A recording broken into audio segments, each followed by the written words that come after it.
Well, I've been back here doing some turning today and been thinking about some of the basics that are required to use Easy Wood Tools. Very simple tools to use, but still, just like any other tool or hobby that you have, there's some basic things you need to follow to have the most fun and success. Got a little piece of dried maple here, and if I do everything just right, I'll do very little sanding at the end of this project. The things I want to maintain when using Easy Wood Tools, get me off to a good start, is I want to maintain the tool flat on the tool rest for all cuts. That's the safest, best way to get started. Yeah, you may one day when your skills build find different ways to use the tools, but to get off to a good start, I want you to maintain the tool flat on the tool rest. To do that, if you have an overhand grip, it's called, you can see that when I tighten those fingers, I have a tendency to rotate the tool off of flat on the tool rest. So what we prefer you do is put your front thumb, just your thumb, on top of the tool. Even when you place these fingers on the bottom, that has a tendency to rotate the tool. So let's just start off with just our thumb on top of the tool.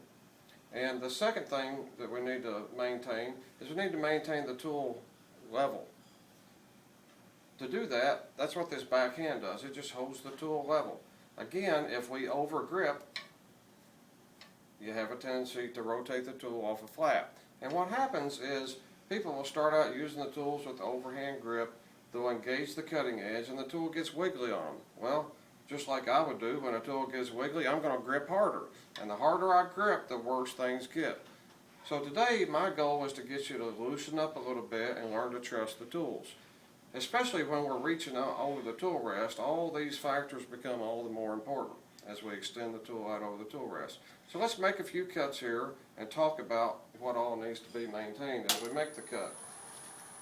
So we've already talked about thumb on top, hold the tool level to the floor. I'm just going to have a light grip here on the back. It's not going to have to counter any rotational forces.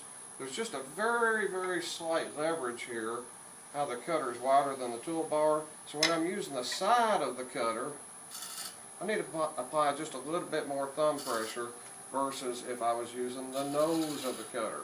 So on a bowl work here on the inside, I'm almost always using the side of the cutter for the first part of the cut. So thumb on top, I'll use my tool rest to register my hand.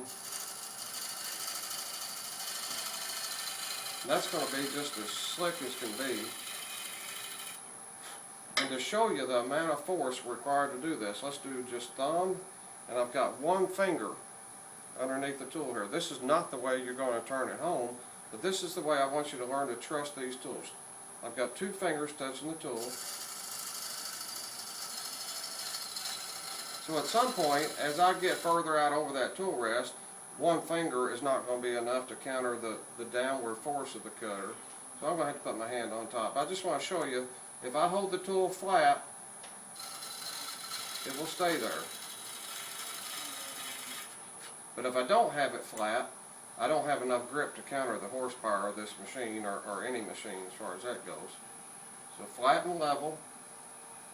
I also like to, when I'm doing inside a bowl like this, I like to put as much physics on my side as I can. If I'm using the tool rest in this position, where when I get to the center I'm going to be out here on the tip of the tool rest, there's nothing underneath the tool rest there, so I have no support. So I like to slide my banjo, it's called, over where the majority of my work is being done in the center part of the tool rest, so I'm nice and supported. That way when I get down to the bottom I won't be vibrating as if I would if I was working out on the end of the tool rest. So let's go all the way to the center. And you notice when I make this cut all the way from the rim down to the center, I don't have to change what's called the lead angle of the tool. In fact, I can just anchor it to my side,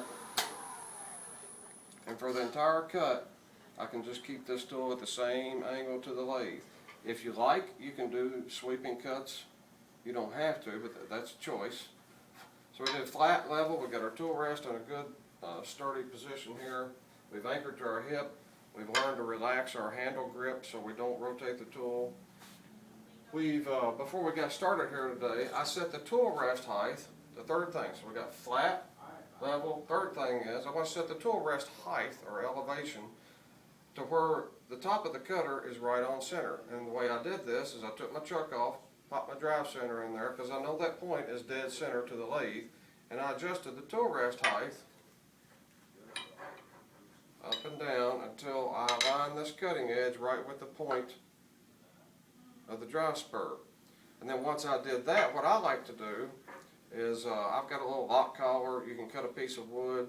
You can make you a shim, so once you get that set and put the shim in there, when you loosen and rotate, you put that shim back in there to re-establish your tool rest height. So it's just one less thing you got to worry about ongoing. So make you a little spacer here. I just happen to have a set collar that was the right height for this lathe. Each lathe is a little bit different. So once we've hogged out or done the roughing cuts on our bowls, now we want to get down to the nitty gritty and make that super fine last pass. There's two things that are required for you to make a good clean cut with any wood turning tool. You have to have a sharp edge, and you have to travel the tool slowly. If I'm cutting with my hogging cuts,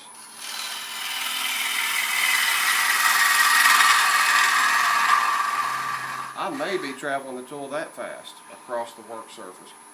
But for my final passes, I've got to travel the tool slowly, super slowly. The slower I go, the less I sand, and I have to have a sharp cutting edge.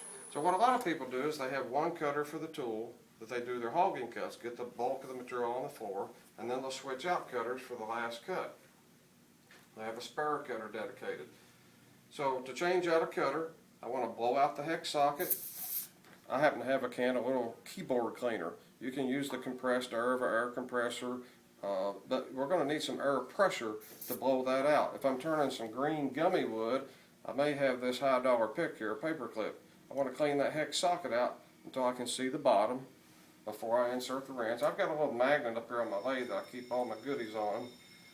So I can see the bottom of that hex socket. I'm going to stick the wrench in there and loosen the screw, rotate it, and retighten. Now you notice when I retighten, I don't use the long end of the wrench. I'm just gripping the short end. If it's, again, for the last cut, it'd be best to have a spare cutter that you dedicate to just the last cut. So that's using the tool flat, using the tool level, and making our last pass. Thanks for watching.